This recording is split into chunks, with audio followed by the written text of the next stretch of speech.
Welcome back to Kicking It with Kenya. So you know, as usual, our topics vary. We could go from movies, we can go from political, and then we could also go into a little bit of ratchet conversation. So one of the little ratchet conversations I want to talk about, not ratchet, let me take it back, not ratchet, but pop culture conversations that might be a little spicy. So one of the ones, you know, when I start talking like this, who we about to start talking about? The Cardi B and Offset divorce. First things first, did you see it coming? Like, did you really think they was on divorce? They only been married 3 years. Yep. You really thought they was on divorce? Yep. I didn't think. Thought it when they got together. They ain't gonna last. I don't want to sound mean saying that, but it's just what popped into my head. Really? That's not gonna work. Did I think that? I don't like placing bets on relationships. Did I think that they were going to be like 40 years plus? Maybe, maybe not. No. But did I think they was going to divorce in 3 years? No. I thought that definitely she would have pulled out, like they would have hung on for at least a good 7, 8, maybe 9, the minimum. Now, I'm not saying the minimum. I just never really want to have nobody get divorced. If you're married, I like to think it's going to work. But yes, the divorce of Cardi B and Offset, it's weirdly enough a divisive topic. And I thought it wouldn't be. Like, I'm seeing people who were once bashing her for staying with him after he cheated, now saying it's her fault why they're getting a divorce. I'm confused on where we are in society, Louis. I'm just so confused. Like, I thought we wanted her to leave him. Not we. I thought y'all wanted her to leave him when he cheated the first time. And y'all called her stupid for staying in the relationship. And now we're calling her stupid for wanting to leave the relationship instead of staying. Well, that's with any relationship. No matter what you do, you're always going to have detractors. You're always going to have people that have their opinions on whether, especially when someone cheats, you're always going to have those, girl, you should have left him when he cheated. Girl, you shouldn't even be with him. Girl, you need better. Da, da, da. You're always going to have that.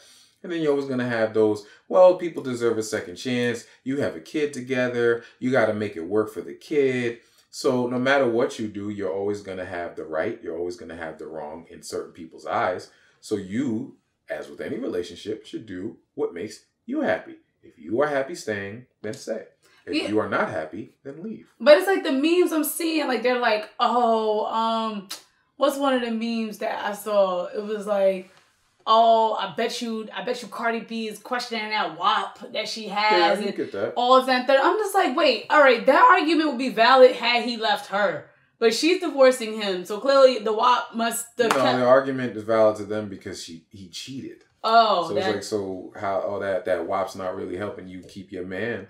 You know what I mean? But some that WAP's people not just really cheat. helping you, but your persona is based upon you having that WAP. Your persona is based upon you having that good. And then so it's like, how really good is it? I feel like, listen, this is always like a motto of mine. You could cook a man's, you could cook, clean, whatever it is which you want from a man. You could have diamond for a vagina and the dude would still figure out, wait, what, I want to try that. Or like a man or whatever. People, if cheating is on the mind, it doesn't matter what you do, they're going to cheat. Unless you just have somebody who's not a cheater. Like, you know what I'm saying? Like, I just feel like when I'm looking at the memes and it's like, she's getting attacked over this divorce. And I'm just like, why is it that when it's like, I don't know, how can I say it? Like, let's just say if it's Jhené Aiko, right? Yeah, girl, we support you. Like, do you have to be a certain way to get sympathy? Like, yes. For some, wow. Yes. I'm not saying it's right, but that's just how it is. Cardi B is an aggressive with how provocative she is and aggressive with how open sexually she is. And she's like that in her music. That's why when she has a song and she's talking about wet ass pussy, it hits people the wrong way when literally every female rapper, about 90% of the female rappers that were mainstream have all talked about the same thing, have all had music about this. Why do you view Cardi B a certain way for having a song where she's like, I got that wet ass pussy? But you love Missy Elliott for having a song called Work It. What is she talking about? Get your freak on. What is she talking about? I'm really, really hot. All Missy's songs are about that. 1 Minute Man. They're all about that. But how's the presentation? How does the presentation differ? And when you see the she got videos, choreography. no, but Missy is not as provocative with her image as Cardi B is. So people, though she's talking about that, people don't associate her the same way they associate with a Cardi B or a prime Little Kim because of how you carry yourself. Are you serious? I told you one of my favorite Lil' Kim songs is probably the most provocative thing that I have ever heard. I don't even, and then the only thing I'll give Kim is like, even in that song, Not Tonight, it was a storytelling vibe. Like she was saying it in the, but come on. Oh, come on, Big Mama. Like, are you serious? Her whole album, Hardcore. The whole album was. but again, look at how she was perceived back then. And how she was treated too. Exactly, it was the same thing. Like she had no. Same thing with her. I use her and Missy in the same way. Missy never got that energy of boycott because of your provocative music. She talks about the same thing. The same thing. She just doesn't look as good doing it. Period. And she doesn't put, no, I'm saying, but in their primes, Kim's image was, I know you want to fuck me. That was what she sold. She sold sex. Missy didn't do that. Not with her image. She did it with her music. Cardi B does that. So again, when your whole persona is, my pussy good, da da da da da da da, and your man cheats on you, what are people going to say? Oh, your pussy ain't that good. Can't keep him in. Like, that's automatically what people run to. But I'm not saying it's right, but that's why people give that energy the way they do it. I just feel like there's always a double standard, but there don't need to be, because at the end of the day, like, even when, like, I saw a meme that said, oh, you guys think we want a Cardi B and Meg Thee Stallion, but we really want is it Erykah Badu and the Jhené Aiko. I said, have you heard their music? Like, Jhené Aiko released a song, not like last year, called Pussy Fairy.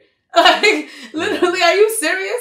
And Erykah Badu is not shy about talking sexually. But like, look at how they're perceived based upon how they carry themselves in public and how they talk. And don't talk about Jill Scott with her microphone. Jhené Aiko talks in such a soft, innocent way. Erykah Badu has this level of sex appeal without actually, it's hard to describe. She has this sex appeal without actually feeling like she's trying to push it in your face. Whereas Cardi will be like, what's up, bitch? Like that, how I talk like this. Why'd you do that for Cardi B? Because y'all like her. But how do people associate that? The ghetto hood rat type thing. Whatever, bitches. That's how people see Cardi B. But see, I don't like that, because all right, so then it goes into my Meg Thee Stallion conversation, because I hate the fact that the girl done got shot in her foot. Well, allegedly, I don't know what to say about that. Allegedly, just so I don't get sued. The girl done got shot in the foot or whatever, and it's like, everybody's like, oh, come on, Meg, look at how you carry yourself. It doesn't matter. Like, just because somebody act, I feel like how you act should not keep away the sympathy you should naturally get for being in certain situations. Like, if you are Cardi B, at the end of the day, that's still a heartbroken wife right there that got to go through a divorce. So regardless of what the WAP or whatever it is, like, why are we really, like, because she acts tough and hood and whatever it may be, like, she don't deserve a certain level of sympathy? That doesn't make sense. And this goes back to your double standards. People don't have sympathy based upon how they perceive you and how you've carried yourself. So you're going to have certain people that look at Cardi B and, oh, don't you feel sympathy for somebody that is a wife and that is now having to get a divorce because a man did her wrong? You're going to have people be like, no, I don't have sympathy for this person that used to drug men and openly admitted that. Yeah, and that's never a meme caught too. no flack for that's that. You know what I'm saying? Allegedly, we're not getting sued. That's what I'm saying. But that's a did meme a video admitting that she did that. You know what I'm saying? And people look at it like, so Rick Ross has a lyric where he says something in a song campaign, and loses, didn't even know it. and loses sponsorship over it. Whereas Cardi has a video admitting she did this, makes a movie about doing it after she admitted she did this. And there's your double standard to where a lot of men look at that and say, no, I don't feel any sympathy for her. Why? But my thing is, that argument is something that I would have proposed when it was that topic of her versus Rick Ross. But this is divorce. That has nothing to do with the other. She didn't drug Offset. No, but it goes back to another topic of karma. That's how people look at it. It's like, no, you do dirt, you get dirt. Do you feel, it's like if a drug dealer gets shot. This is still a human being that got shot. There's a human being that lost his life. But you will have people to be like, I don't feel no sympathy for that. Look what you were doing. It's still a human life. But this is just how people look at that. People look at you like your life is almost like your life isn't as important when you openly admit or have done things that people view as immoral, wrong, or just flat out make you a bad person. So then there's sympathy lessons for you as opposed to someone who may be going through that has no track record of anything. Or it's like, wow, that's fucked up. They don't deserve that. I just feel like I hate the fact that when it comes down to especially black women, it's like we're rated on a harsher scale. Like, why we can't live life, like the thing is like this. Miley Cyrus for years could like be a country girl, then turn twerk mistress. Like, and here she is twerking, getting tattoos, doing all this, that, third. We've got the era of Miley Cyrus all up in the Wiz Khalifa videos and all this and third. But then she could easily snap it back off. And then she gets welcomed back to her white community. And she's able to just be back to being Miley Cyrus or whatever it is she is now. But only in the black community is it like you're either, the minute you even like have a little bit of, smell a little bit of hoism or whatever it is on a black woman, it's like, oh no, you're a different entity, or we rate you differently. And it's like, I don't like that. At the end of the day, we are people. All people have different faces, different sides. There are a lot of women out there who are probably really bougie who wish they could be a Cardi B, wish they could be outright and da-da-da. And I'm pretty sure there's a lot of girls who are kind of ratchet that wouldn't mind being like on some occasion, knows how to class it up. I just feel like how you act shouldn't be the determination of whether or not we see you as a person. At the end of the day, it's you as a person. Now, I admit, I get what you're saying about actions, all right? So, yeah, if you're a drug dealer and you got shot, that comes with the life. It's unfortunate, but it comes with the life. But when it's something like for instance, with Meg Thee Stallion going on with Tory Lanez, the fact that there was like 1,000,001, maybe it's because I'm just not liking where we're going with social media. Like, it's like we're so quick to make a joke about certain things, and I'm okay with jokes. Like, I'm not somebody who can't handle no joke. But I just feel like she did get shot. And like, if it nicked the artery, she could have died. Like that, like people think, oh, you got shot in the foot. There's still a vein down there. And she could have very well so died. There's people who died from getting shot in the arm. You bleed out. Sometimes if you don't get hard. So that's a really traumatic experience for her. And then when I see people like Drea making jokes about it on the whatever, like, I just feel like I don't like that when it's black people, black women, it's like it's okay to openly joke about it. But when it's like other races, no, you don't see nobody being like, let me openly joke about Madonna abuse, or let me openly joke about, like, no, it's like they kind of like don't do that. But with black people, it's like we're quick to make a meme about our own trauma.